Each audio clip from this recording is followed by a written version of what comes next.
La noche en el Mar Rojo era densa y en silencio absoluto. No había viento, no había movimiento, solo las olas golpeando suavemente los costados oxidados de barcos anclados en el puerto de Al-Judaida. De pronto, en los monitores rudimentarios de las milicias hutíes comenzaron a aparecer ecos débiles, casi imperceptibles. Eran sombras en los radares, movimientos casi imposibles de rastrear. Nadie hablaba, nadie entendía, porque lo que estaba ocurriendo era el tipo de ataque que no se anuncia, el tipo de golpe que se ejecuta antes de que la víctima tenga tiempo de parpadear. Desde el sur, a gran altitud y velocidad controlada, una formación de cazas israelíes se aproximaba. Algunos eran F-15I, cargados con armamento de precisión. Otros más discretos eran F-35I Adir, invisibles a la mayoría de los radares y diseñados para operar en el corazón del territorio enemigo sin dejar rastro. No había alarmas, no había interceptores. Era una operación quirúrgica sincronizada al milímetro. La misión no era destruir por destruir, sino neutralizar puntos estratégicos usados para el despliegue de misiles y drones contra buques civiles y comerciales. En menos de 5 minutos, los objetivos habían sido alcanzados.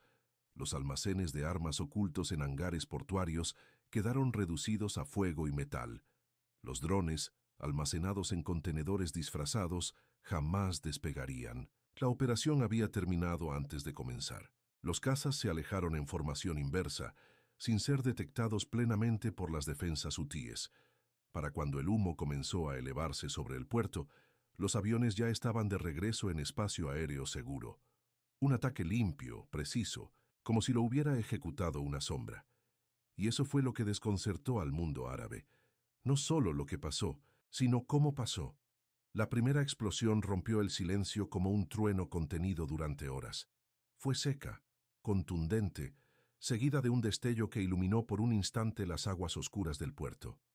Luego vino otra, y otra. Las cámaras de vigilancia, aún conectadas a sistemas que los hutíes no sabían que estaban comprometidos, captaron las imágenes. Columnas de fuego se elevaban hacia el cielo. Grúas retorcidas colapsaban como esqueletos metálicos. Algunos contenedores explotaban en cadena. Pero no eran contenedores comunes. Eran depósitos camuflados y ahora eran cenizas. Los pescadores y trabajadores portuarios, testigos involuntarios, corrieron por sus vidas sin entender el origen de las detonaciones.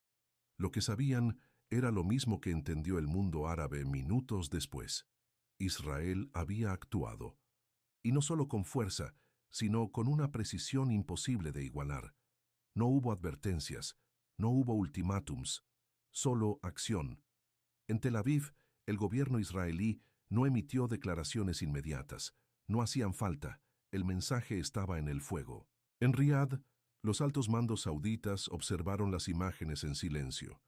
En Abu Dhabi, la élite emiratí analizaba las posibles consecuencias. En El Cairo, la preocupación era real. Pero en Teherán, la reacción fue distinta. En Teherán se encendieron los teléfonos, se activaron redes dormidas. No por indignación pública, sino por cálculo. El equilibrio de poder había sido desafiado, y el golpe había sido dado por quien menos duda a la hora de cruzar una línea.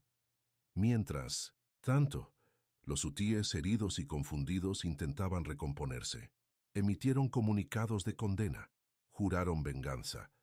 Pero los hechos eran ineludibles. Su punto logístico clave había sido aniquilado en minutos.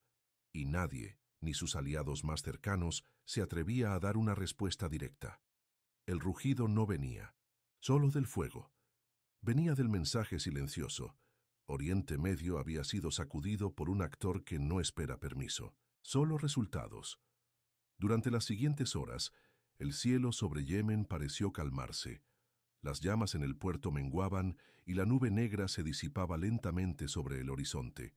Parecía haber terminado, pero la guerra moderna no se mide por humo visible. Se mide por señales electrónicas, patrones de vuelo anómalos y movimientos subterráneos.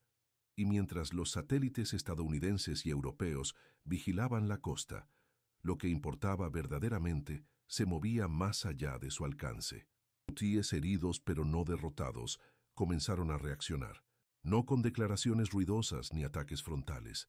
Lo hicieron a su manera, lanzando drones, pequeños, difíciles de detectar y letales si logran su objetivo. Salieron desde puntos diversos, algunos desde improvisadas pistas en zonas montañosas del norte de Yemen, otros desde vehículos adaptados en pleno desierto. No iban dirigidos a instalaciones militares, buscaban algo simbólico. Eilat, uno de esos drones, logró cruzar la frontera sur de Israel, descendiendo sin ser interceptado. Impactó cerca de un área industrial, provocando alarma pero sin víctimas. No fue el daño lo que importó, fue el mensaje. Podemos responder. La cúpula de hierro, el sofisticado escudo antimisiles israelí, se activó de inmediato. Eilat pasó a estado de alerta. Las fuerzas de defensa de Israel elevaron su nivel de preparación. Se esperaba una escalada, pero no ocurrió. No de forma tradicional. Lo que los satélites no vieron fue el respaldo invisible. Estos drones no eran simples construcciones caseras. Tenían guía, precisión y, sobre todo, datos. Datos que solo podían haber llegado desde una red de inteligencia más amplia. Milicias proiraníes, posiblemente en Siria o Irak, habían coordinado el contraataque. Lo que parecía una reacción hutí aislada era, en realidad, parte de un sistema de respuesta mayor.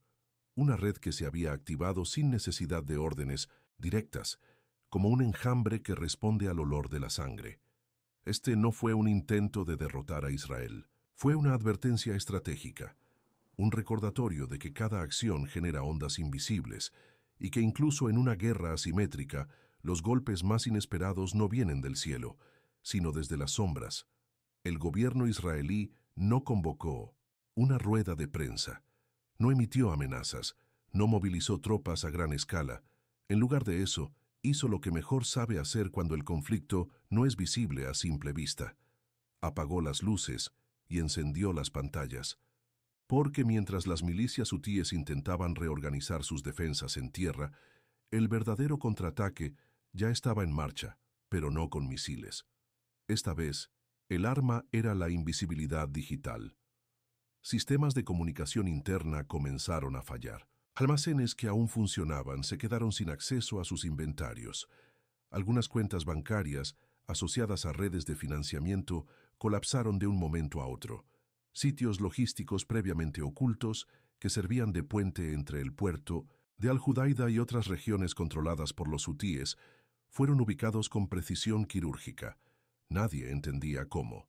Nadie sabía de dónde venía la filtración. Pero venía. Drones de reconocimiento israelíes, algunos de ellos en modo autónomo, sobrevolaban zonas críticas a baja altitud. No lanzaban fuego. Solo observaban, grababan, transmitían. Lo que mostraban no eran ruinas, sino caos táctico. Milicianos huyendo, vehículos abandonados, líderes trasladándose de base en base sin dirección clara. Las imágenes no fueron compartidas con el público, pero sí filtradas de forma selectiva a ciertos gobiernos del Golfo. El mensaje era directo: podemos ver todo y actuar cuando queramos. Lo que más desmoralizó a las fuerzas hutíes no fue el primer bombardeo, fue esto: el saber que su enemigo podía entrar y salir sin ser detectado, que podía inutilizar sistemas sin disparar, que podía anular la voluntad de combate sin enviar tropas.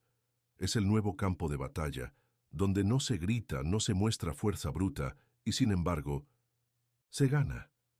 En este tablero de guerra silenciosa, Israel no solo demostró superioridad aérea, demostró algo más temido aún: supremacía informativa.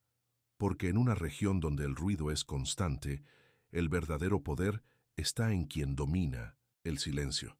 Y ahora ese silencio hablaba hebreo, con acento digital. La jornada concluyó sin una guerra declarada, pero con un campo de batalla redefinido. Los medios internacionales lo reportaron como un ataque más en una región acostumbrada al fuego. Pero los que entienden el lenguaje oculto de la guerra moderna sabían que esto había sido otra cosa. Había sido una advertencia, un mensaje que no necesitaba traductores. Israel no había atacado por impulso ni venganza.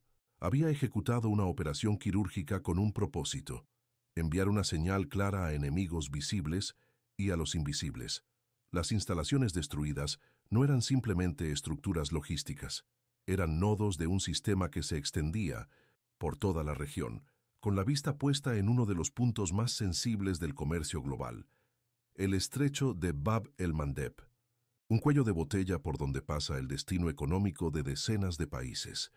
Y al tocarlo, los hutíes activaron una respuesta diseñada mucho antes del primer misil. Irán, en su discurso habitual, juró represalias, pero sus actos fueron más cautelosos que sus palabras. No movieron flotas, no activaron sus proxies directamente, porque sabían que, si Israel fue capaz de penetrar tan profundo en Yemen sin dejar rastro, también podía hacerlo en otros lugares, mucho más cercanos. Arabia Saudita observó en silencio. Estados Unidos no intervino, pero sus portaaviones en el mar Arábigo cambiaron de posición, no como amenaza, sino como respaldo tácito. Todos entendieron la jugada, y tú, que escuchas, esto debes entender algo crucial. El futuro de los conflictos ya no está en cuántos soldados tengas, sino en cuánta información puedes controlar. En qué tan rápido puedes desaparecer después de dejar huella. En un mundo saturado de fuego cruzado, gana el que sabe moverse como sombra, golpear como trueno y desaparecer como niebla. Esta vez fue un puerto. Mañana podría ser una base aérea, un convoy de armas o un centro de mando subterráneo. Porque cuando la guerra ya no necesita gritos ni explosiones para dar miedo, entonces sí, el miedo se vuelve absoluto. El mensaje está enviado. Y si no se entiende ahora, lo que viene será peor.